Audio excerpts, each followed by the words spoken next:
കണ്ണാലേ പറയുവതിവളൊരു മിന്നൽ സദാ തൊട്ടാലും വാടാതവളൊരു കനലിൻ തരി.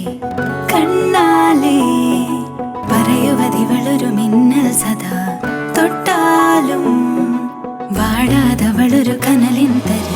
മേലെ വിണ്ണിൻ മേഘങ്ങൾ പോലും വിരലാൽ കോർത്തിടാൻ ലോകം ചുറ്റിയെത്തുന്ന മനസ്സാൽ സ്വർഗം തീർത്തിവൾ. ശലഭമായി സ്വപ്നമോഹ തീരമൊന്നായി തേടുവാൻ ഒരുമയോടെ ഉയരിലൊന്നായിരു കരങ്ങൾ ചേർത്തവൾ. ഉൾത്തൊടും ഉശിരുമായി വന്നിവൾ. ആൺ പിറന്നോൾ, ആൺ പിറന്നോൾ, ആൺ പിറന്നോൾ, ആൺ പിറന്നോൾ, ആൺ പിറന്നോൾ, ആൺ പിറന്നോൾ.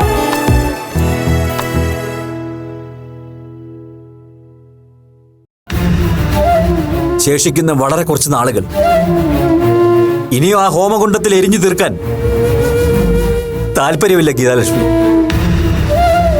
അതിനായിട്ട് ആരും ഇനി എന്നെ ക്ഷണിക്കുകയും ചെയ്യരുത്. അത് തന്റെ കൂട്ട് അപേക്ഷയുടെ രൂപത്തിലാണെങ്കിലും തന്റെ മോളുടെ കൂട്ട് ആജ്ഞയുടെ സ്വരത്തിലാണെങ്കിലും സാധിച്ചു തരാൻ വിപിക്ക് ബുദ്ധിമുട്ടുണ്ട്.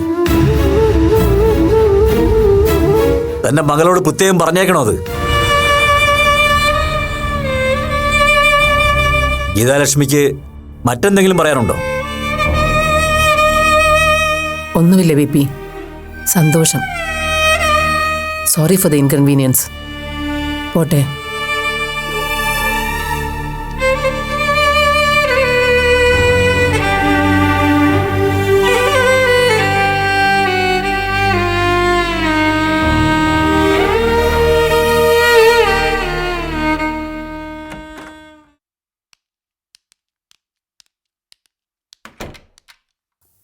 സിസ്റ്റർ, ഡോക്ടർ ജോബിൻ തിരക്കിലല്ലെങ്കിൽ ഒന്ന് വരാൻ പറയൂ. പിന്നെ റൗണ്ട്സിലാണെങ്കിൽ അത് കഴിഞ്ഞിട്ട് മതി. ശരി ഡോക്ടർ.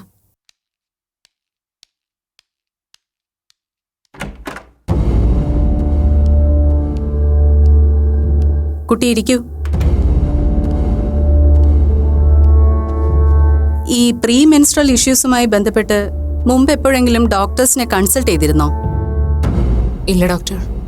പിന്നെ ഈ ഹോർമോൺ സപ്ലിമെന്ററി മെഡിസിൻ ഒക്കെ ആരാ തനിക്ക് അഡ്വൈസ് ചെയ്തത്? ആരും അഡ്വൈസ് ചെയ്തതല്ല ഡോക്ടർ. പീരീഡ്സ് എക്സ്റ്റെൻഡ് ചെയ്യാൻ വേണ്ടിയുള്ള ടിപ്സ് ഞാൻ ഗൂഗിൾ ചെയ്തപ്പോഴാണ് ഇങ്ങനെ ചില മെഡിസിൻസിന്റെ പേര് കിട്ടിയത്.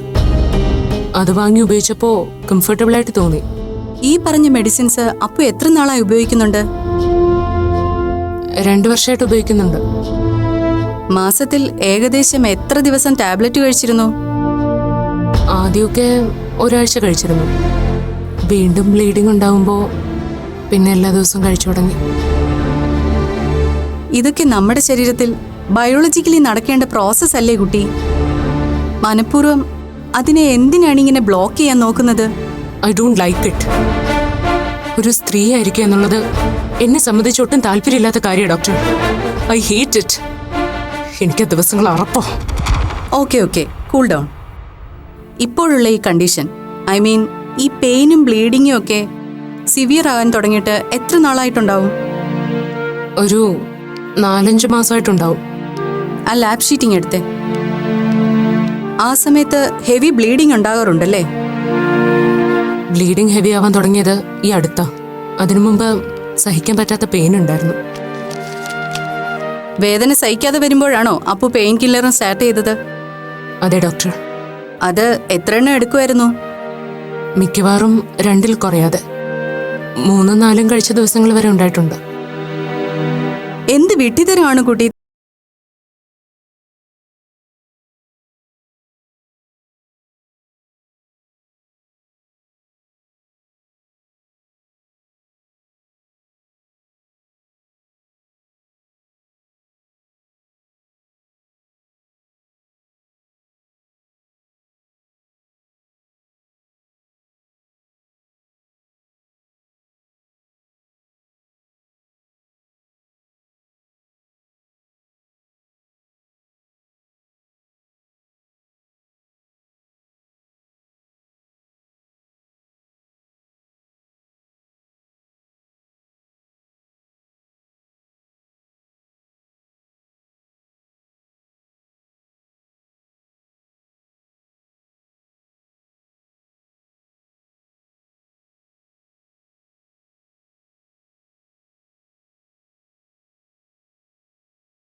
കാര്യങ്ങൾ നമ്മൾ വിചാരിച്ചതിലും വളരെ വളരെ കോംപ്ലിക്കേറ്റഡ് ആണ് ജോബിൻ. പ്രൈമറി ചെക്കപ്പിൽ എനിക്ക് അങ്ങനെയാ തോന്നിയത്.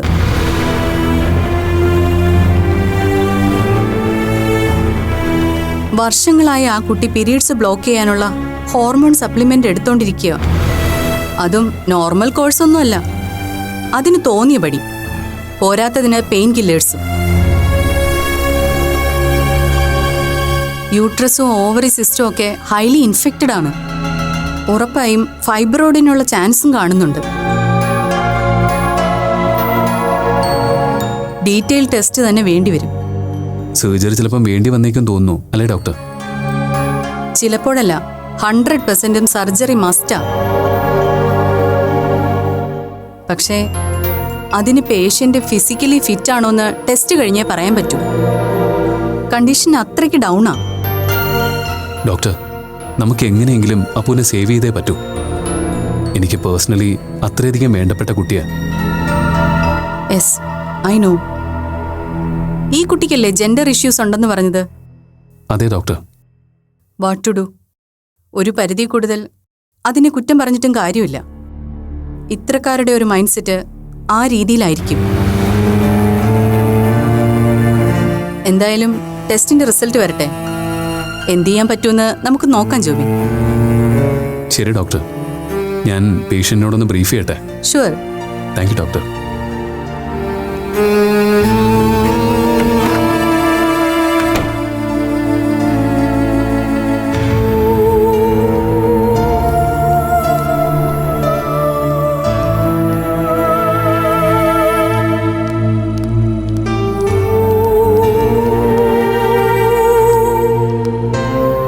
ഡോക്ടർ സ്റ്റെല്ല മാഡം എന്ത് പറഞ്ഞു?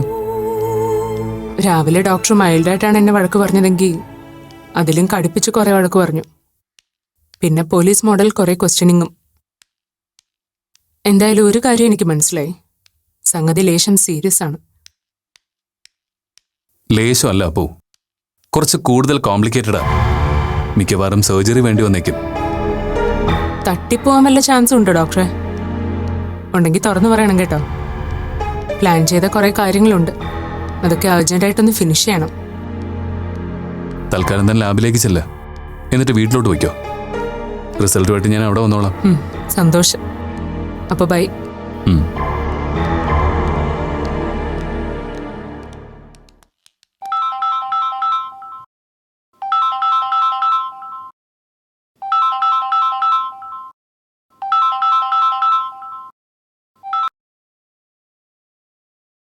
ഹലോ. ഹലോ ആൻറ്റി, ജോബിനാണ്. ആ, മനസ്സിലായി. എന്തൊക്കെയുണ്ട് ജോബിൻ വിശേഷം? മാള് സുഖമായിരിക്കുന്നോ? സുഖമായിരിക്കുന്നു ആൻറ്റി. പിന്നെ ഞാനിപ്പം വിളിച്ചത് അപ്പുവിൻ്റെ ഒരു കാര്യം പറയാൻ വേണ്ടിയാ. എന്താ ജോബിൻ? അപ്പു ഇന്ന് എന്നെ കാണാൻ വന്നിരുന്നു. ഹോസ്പിറ്റലിലേക്ക് ഞങ്ങൾ ഒരുമിച്ചാ വന്നത്. എന്തു പറ്റി? അവൾക്ക് ജോബിനോട് എന്തെങ്കിലും പറയാനുണ്ടായിരുന്നോ? അതല്ല ആൻറ്റി, അപ്പുവിന് കുറച്ച് ഹെൽത്ത് ഇഷ്യൂസ് ഉണ്ട്. കുറച്ചെന്ന് പറഞ്ഞാൽ അല്പം സീരിയസ് ആയി തന്നെയാണ്. അത് അപ്പുവായി തന്നെ വരുത്തി വെച്ച പ്രശ്നങ്ങളാണ്. അപ്പുവിന് തനിച്ച് മാനേജ് ചെയ്യാൻ പറ്റാതെ വന്നപ്പോഴാണ് എൻ്റെ സഹായം തേടിയത്. ജോബിൻ, മോൻ പറയുന്നൊന്നും എനിക്ക് മനസ്സിലായില്ല. അവൾക്ക് ചില മെനസ്ട്രൽ പ്രോബ്ലംസ് ഉണ്ടായിരുന്നു. അതിൻ്റെ കുറച്ച് ഇഷ്യൂസ് ഉള്ളതായിട്ട് എനിക്കറിയാം. അല്ലാതെ അപ്പുവിന് കാര്യമായിട്ട് മറ്റെന്തെങ്കിലും ഹെൽത്ത് ഇഷ്യൂസ് ഉള്ളതായിട്ട് എനിക്കറിയില്ല. അത് തന്നെയാണ് ആൻറ്റി പ്രശ്നം. മെൻസ്ട്രേഷൻ ബ്ലോക്ക് ചെയ്യാനും എക്സ്റ്റെൻഡ് ചെയ്യാനും ഒക്കെ ആയിട്ട് അപ്പു സ്വന്തം ഇഷ്ടപ്രകാരം വർഷങ്ങളായിട്ട് ഡ്രഗ്സ് എടുക്കുന്നുണ്ടായിരുന്നു. ഡോക്ടേഴ്സിന്റെ പ്രോപ്പർ അഡ്വൈസ് ഇല്ലാതെ ഇത്തരം ഡ്രഗ്സിന്റെ ഓവർ യൂസേജ് അപ്പുവിന്റെ ശരീരത്തെ വല്ലാതെ ബാധിച്ചിരിക്കുന്നു. ഇന്റേണൽ ഓർഗൻസും ഹോർമോൺ സിസ്റ്റവും ഒക്കെ ക്രിട്ടിക്കലായ ഒരു കണ്ടീഷനിലായിപ്പോ. അവൾ അങ്ങനെ സ്വയം മെഡിസിൻ എടുക്കുന്നുണ്ടെന്നുള്ള കാര്യം എനിക്ക് അറിയില്ലായിരുന്നു ജോബിൻ. അക്കാര്യം അപ്പു തന്നെ എന്നോട് കൺഫസ് ചെയ്തു.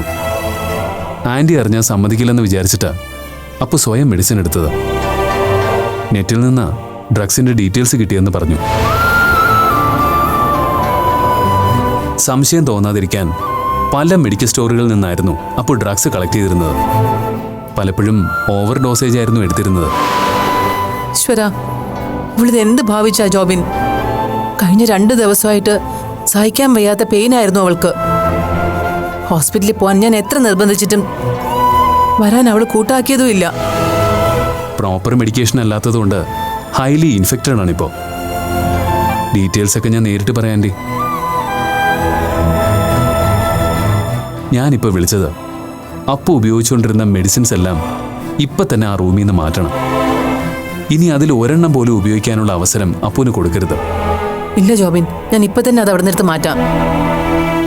അപ്പു മോന്റെ കൂടെ ഉണ്ടോ ഇപ്പോ? ഇല്ല ആൻറ്റി, അപ്പു ഇവിടെ നിന്ന് ഇറങ്ങി ചിലപ്പം വീട്ടിലേക്ക് തന്നെയാവും വന്നിട്ടുണ്ടാവുക. ആ, വരുമ്പോൾ ആൻറ്റി ഇക്കാര്യം പറഞ്ഞ് അപ്പുവിനെ വിഷമിപ്പിക്കണ്ട. അപ്പു തന്നെ എന്തെങ്കിലും ആൻറ്റിയോട് പറയുന്നുണ്ടോ എന്ന് നോക്കാമല്ലോ.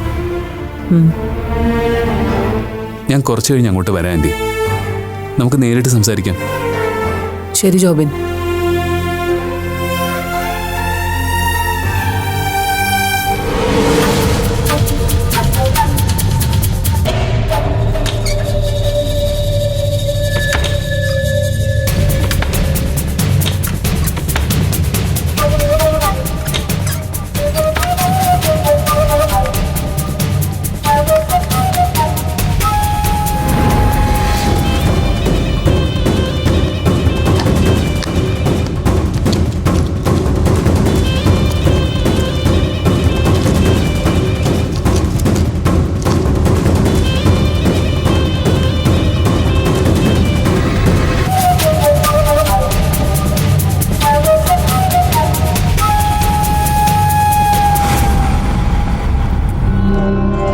എന്തുപറ്റി? താനാകെ ഡള്ളായിരിക്കുന്നല്ലോ. എന്താടോ, VP കൗണ്ടർ ചെയ്യാമെന്നുള്ള ആത്മവിശ്വാസമൊക്കെ ഫസ്റ്റ് വിസിറ്റോടു കൂടി തന്നെ ഇല്ലാതായതിൻ്റെ വിഷമാണോ? ഏയ്, അങ്ങനെയൊന്നുമില്ല സർ. ഫിസിക്കലി ഞാൻ കുറച്ച് ടയേർഡാ, അതിൻ്റെ ഈ ഡൾനെസ്. എന്തുപറ്റി? Anything serious? എങ്കിൽ പിന്നെ ഇത്ര ബുദ്ധിമുട്ട് എന്നെ കാണാൻ വരേണ്ട കാര്യമില്ലായിരുന്നല്ലോ. ഏയ്, അത് സാരമില്ല. I am all right. പിന്നെ സാറിനെ നേരിൽ കാണണമെന്ന് പറഞ്ഞത് VPയുമായി അറ്റ് ദി ഏർലിയസ്റ്റ് ഒരു ഒത്തുതീർപ്പ് ചർച്ചയ്ക്ക് സ്കോപ്പ് ഉണ്ടോയെന്ന് അറിയാനാ. എൻ്റെ പ്രസൻസിൽ VP കൂടുതൽ കടുംപിടുത്തം കാട്ടുകയുള്ളൂ. സാറിനെ പോലെ ഒരാളുടെ മുമ്പിൽ VPക്ക് അങ്ങനെ അങ്ങോട്ട് അഡമൻ്റ് ആവാൻ പറ്റില്ലല്ലോ. ഇത്ര പെട്ടെന്നൊരു കോംപ്രമൈസ് ലെവലിലേക്ക് നമ്മൾ താഴണമെന്നുള്ളതാണ് എൻ്റെ സംശയം. എന്തു പറ്റിയോടൂ? ഫിസിക്കലി മാത്രമല്ല, മെൻ്റലിയും താനാകെ അപ്സെറ്റ് ആണെന്ന് തോന്നുന്നല്ലോ. VPയെ തിരിച്ചു പിടിക്കാവുന്ന ആത്മവിശ്വാസമൊക്കെ ഇത്ര പെട്ടെന്നില്ലാതായോ? ഏയ്, അങ്ങനെ കോൺഫിഡൻസ് ലെവൽ കുറഞ്ഞിട്ടൊന്നുമില്ല സർ. എന്നാലും ചിലപ്പോഴൊക്കെ VPയെക്കുറിച്ച് ഓർക്കുമ്പോൾ എനിക്ക് വല്ലാത്തൊരു കുറ്റബോധം തോന്നുന്നുണ്ട്. എൻ്റെ ഇഷ്ടങ്ങളെയും സ്വാതന്ത്ര്യത്തെയും എക്സ്പ്ലോർ ചെയ്യാൻ വേണ്ടി ഞാൻ VPയെ വല്ലാതെ ഹറാസ് ചെയ്യുകയാണല്ലോ എന്നൊരു കുറ്റബോധം അലട്ടുന്നുണ്ട്. ചിലപ്പോൾ അതെൻ്റെ ഈ മൂഡ് സ്വിങ് കാരണമായിരിക്കും. എനിക്ക് മനസ്സിലാവും. അപ്പോൾ എന്തൊക്കെയായാലും തൻ്റെ ഈ യുദ്ധം സ്വന്തം അച്ഛനെതിരെ തന്നെയാണല്ലോ. അതിൻ്റെ പ്രഷർ എപ്പോഴും നമുക്ക് ഓവർകം ചെയ്യാൻ പറ്റിയെന്ന് വരില്ല. പക്ഷേ അതിലിങ്ങനെ വല്ലാതെ കുറ്റബോധം തോന്നേണ്ട കാര്യമൊന്നുമില്ലടോ. തൻ്റെ ഭാഗത്തൊരു വലിയ ശരിയുണ്ട്. തൻ്റെ അച്ഛനിൽ നിന്നും ന്യായമായും തൻ്റെ അമ്മയ്ക്ക് കിട്ടേണ്ട നീതിക്ക് വേണ്ടിയാണ് തൻ്റെ ഈ ഫൈറ്റ്. അങ്ങനെ സമാധാനിച്ച ഈ സ്ട്രെസ് ഒഴിവാക്കാവുന്നതേ ഉള്ളൂ. എന്തായാലും അച്ഛനോട് തൻ്റെ ഉള്ളിൽ ശത്രുതയൊന്നുമില്ലല്ലോ. സത്യം പറഞ്ഞാൽ ഇത്രയും സെന്റിമെന്റ്സ് അപ്പുവിൽ നിന്ന് ഞാൻ പ്രതീക്ഷിച്ചില്ല കേട്ടോ. VPയോടുള്ള ഈ സെന്റിമെന്റ്സും സോഫ്റ്റ് കോർണറും ഒക്കെ എനിക്ക് സാറിനെ പോലെ ഒരാളുടെ അടുത്തല്ലേ ഷെയർ ചെയ്യാൻ പറ്റൂ. VPയുടെ മുന്നിൽ ഞാൻ തനി ടെററായിരിക്കും. ഇല്ലെങ്കിൽ ചിലപ്പോ വിജയ് പണിക്കർ വല്ലാതങ്ങ് സ്കോർ ചെയ്യാൻ ശ്രമിച്ചെന്നിരിക്കും. ഓക്കെ, അപ്പം ഞാനിപ്പോൾ പണിക്കർ സാറിനെ കണ്ട് ഒരു അനുനയ നീക്കം നടത്തണമെന്നാണോ അപ്പു പറഞ്ഞു വരുന്നത്? നിർബന്ധമില്ല, പക്ഷെ അതുകൊണ്ട് എന്തെങ്കിലും പ്രയോജനം ഉണ്ടാവുമെന്ന് സാറിനും കൂടെ തോന്നുന്നുണ്ടെങ്കിൽ അങ്ങനെ ഒരു ശ്രമം നടത്തുന്നതിൽ തെറ്റില്ലെന്നാണ് എനിക്ക് തോന്നുന്നത്. അത് വളരെ ഒപ്റ്റിമിസ്റ്റിക് ആയ ഒരു നിലപാടാണ്. അപ്പോൾ മാത്രമല്ല, തന്നോട് ഈ കാര്യം സംസാരിക്കുന്നതിനേക്കാൾ കുറച്ചുകൂടി ഒരു തേർഡ് പാർട്ടി എന്ന നിലയിൽ എന്നോട് ഓപ്പൺ അപ്പ് ആവാൻ പണിക്കർ സാറിന് പറ്റിയേക്കും. അത് നമ്മുടെ ഈ സമവായ ചർച്ചയ്ക്ക് ഗുണം ചെയ്യുമെന്ന് തന്നെയാണ് എൻ്റെയും വിശ്വാസം. ഏതായാലും അധികം വൈകാതെ ഞാൻ പണിക്കർ സാറിനൊന്ന് കാണുന്നുണ്ട്. പറ്റിയാൽ ഇന്ന് തന്നെ. എന്നിട്ട് ഞാൻ വിളിക്കാം. അപ്പോഴേക്കും തൻ്റെ ഈ മൂഡ് സ്വിംഗ് ഒക്കെ മാറി നല്ല മിടുക്കൻ അപ്പുമായിട്ടിരിക്കുക. എന്നാ okay. Okay, thank you sir. ശരിടോ, എന്നാ കണ്ടിട്ട് ഞാൻ വിളിക്കാം. ആ ബൈ.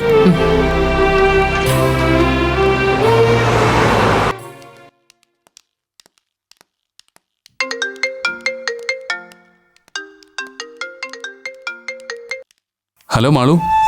ഹലോ, എവിടെയാ? ഹോസ്പിറ്റലിൽ തന്നെയാണ് ഇപ്പോഴും. അതേടോ, റൗണ്ട്സ് കഴിഞ്ഞ് ക്യാബിനിലേക്ക് മടങ്ങുന്നതേ ഉള്ളൂ. താനെന്താ വിളിച്ചേ? വെറുതെ ഇങ്ങനെ കുറച്ചുപേർ ഇവിടെ ഉണ്ടെന്ന് ഓർമ്മിപ്പിക്കണമല്ലോ.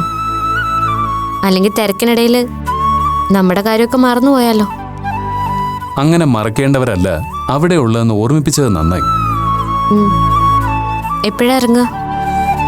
മണി 11:30 കഴിഞ്ഞല്ലേ ഉള്ളൂ. ലഞ്ച് ടൈം ആയിക്കോട്ടെ. കൃത്യസമയത്തെ ഇറങ്ങൂന്ന് എന്താ എത്ര വാശി? കുറച്ചു മുൻപെത്തിയാലും ഇവിടെ ഉള്ളൊരു പരാതിയൊന്നും പറയില്ല. കൃത്യസമയത്ത് ഇറങ്ങുമെന്ന് എനിക്കൊരു വാശിയുമില്ല. ആ സമയത്തെങ്കിലും അവിടെ എത്താൻ കഴിഞ്ഞാൽ മതിയായിരുന്നു. ഇവിടെ അത്രയ്ക്ക് തിരക്കുണ്ടോ? തിരക്കൊഴിഞ്ഞിട്ട് ഡോക്ടറിന് ഒന്നിനും നേരം കിട്ടുമെന്ന് തോന്നുന്നില്ലല്ലോ. അതെ, എനിക്ക് വേണ്ടി കഷ്ടപ്പെട്ട് വരണമെന്നൊന്നും ഞാൻ പറയുന്നില്ല. ഇവിടെ ഉള്ളവരെ ബോധിപ്പിക്കാൻ വേണ്ടിയെങ്കിലും ഒന്ന് വന്നിട്ട് പോയിക്കൂടെ? കൂടിപ്പോയാ 1 മണിക്കൂർ നേരം ഹോസ്പിറ്റലിൽ നിന്ന് വിട്ടു നിൽക്കേണ്ടി വരുമായിരിക്കും. അങ്ങനെ ഒരു ഫേവറെങ്കിലും എന്റെ വീട്ടുകാരെ ബോധിപ്പിക്കാനായി ചെയ്തൂടെ? മളു, താൻ എന്താ ഇങ്ങനെ സംസാരിക്കുന്നത്? തന്റെ വീട്ടുകാരെ ബോധിപ്പിക്കാനായി മാത്രം അവിടെ വരണമെന്ന് ആഗ്രഹിക്കുന്ന ഒരാളല്ല ഞാൻ. നിങ്ങൾ എല്ലാവരുടെ ഒപ്പം ഇരുന്ന് ലഞ്ച് കഴിക്കണമെന്ന് എനിക്കും ആഗ്രഹമുണ്ട്. അതിനുവേണ്ടിയാ ഞാൻ നേരത്തെ ഇവിടെ ഓരോ കാര്യങ്ങൾ ചെയ്തു തീർക്കാൻ ശ്രമിക്കുന്നത്. തന്റെ വീട്ടിൽ വരുന്നതും എല്ലാവരോടും ഒത്ത് കുറച്ചു നേരം സ്പെൻഡ് ചെയ്യുന്നതും ഒക്കെ ഒരു ബോധിപ്പിക്കൽ ചടങ്ങായിട്ടൊന്നും എനിക്ക് തോന്നിയിട്ടില്ല. ഇനിയൊട്ട് തോന്നുകയില്ല. എന്നിട്ടും താൻ ഇങ്ങനെയൊക്കെ പറയുമ്പോ എനിക്ക് ശരിക്കും വിഷമം തോന്നുന്നുണ്ട് കേട്ടോ. I am sorry. ഡോക്ടറെ വിഷമിപ്പിക്കാൻ വേണ്ടി പറഞ്ഞതല്ല ഞാൻ. ഇവിടെ എല്ലാവരും വെയിറ്റ് ചെയ്യുന്നുണ്ടെന്ന് ഞാനൊന്ന് റിമൈൻഡ് ചെയ്യാൻ വിളിച്ചെന്നേ ഉള്ളൂ. യെസ്, എനിക്ക് നല്ല ഓർമ്മയുണ്ട്. താൻ ടെൻഷൻ ആവണ്ട. ഒരു ഹാഫ് ആൻ അവർ കൊണ്ട് ഇവിടുത്തെ ജോലിയെല്ലാം ഒതുക്കി ഫ്രീ ആവാൻ പറ്റുമെന്ന് തോന്നുന്നു. ഡ്യൂട്ടി കഴിഞ്ഞ് ഇറങ്ങിയാൽ ഉടനെ ഞാൻ അവിടെ പറന്നെത്തും. എന്നിട്ട് നമ്മൾ ഒന്നിച്ചിരുന്ന് സദ്യ കഴിക്കും. എടോ, ഞാൻ ശരിക്കും നല്ലൊരു സദ്യ കഴിച്ച കാലം മറന്നു. നമുക്കിന്ന് അടിപൊളിയാക്കണം കേട്ടോ. എനിക്ക് വേഗം വാ. ഡൺ. അതെ, ഞാൻ എന്തെങ്കിലും വാങ്ങി വരേണ്ട കാര്യമുണ്ടോ? എനിക്ക് അത്തരം ചടങ്ങുകളൊന്നും അറിയില്ല, അതുകൊണ്ട് ചോദിച്ചത്. അയ്യോ, ഒന്നും വേണ്ടേ. ഡോക്ടർ ഒന്ന് വേഗം വന്നാ മതി. ശരി. ഓക്കെ.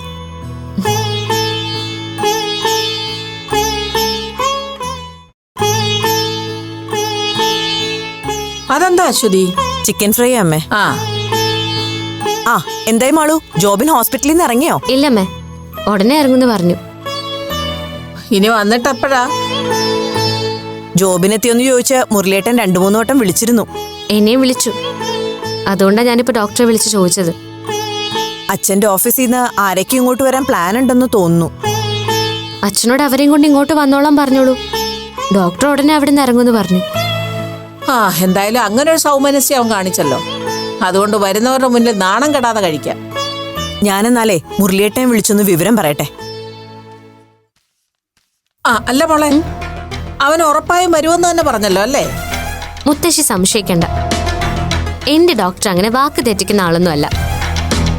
വാക്ക് തെറ്റിക്കാതിരുന്നാൽ മാത്രം പോരാ, നീ പറയുന്ന വാക്ക് അക്ഷരം പ്രതി അവനെ കൊണ്ട് അനുസരിപ്പിക്കണം. അങ്ങനെ ഒരു അവസ്ഥയിലേക്ക് നീ അവനെ മെരുക്കിയെടുക്കണം.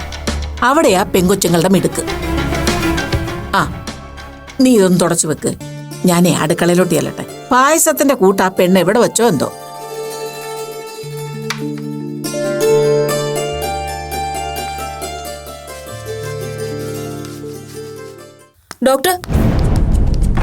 ഡോക്ടർ എമർജൻസി ഉണ്ട്. എത്രയും പെട്ടെന്ന് ചെറിയാൻ ഡോക്ടറെ അടുത്ത് റിപ്പോർട്ട് ചെയ്യാൻ പറഞ്ഞു. അതിന് ചെറിയാൻ സാർ ഇറങ്ങിയല്ലോ. ഇല്ല ഡോക്ടർ, സാറിന് തിരിച്ചു വിളിച്ചു. ചെയർമാന്റെ ക്ലോസ് റിലേറ്റീവാ പേഷ്യന്റ്. ഉടനെ തിയേറ്ററിലോട്ട് ഷിഫ്റ്റ് ചെയ്യാൻ പറഞ്ഞു. ചെറിയാൻ ഡോക്ടർ ഇപ്പൊ ക്യാബിനിലുണ്ട്. വരൂ.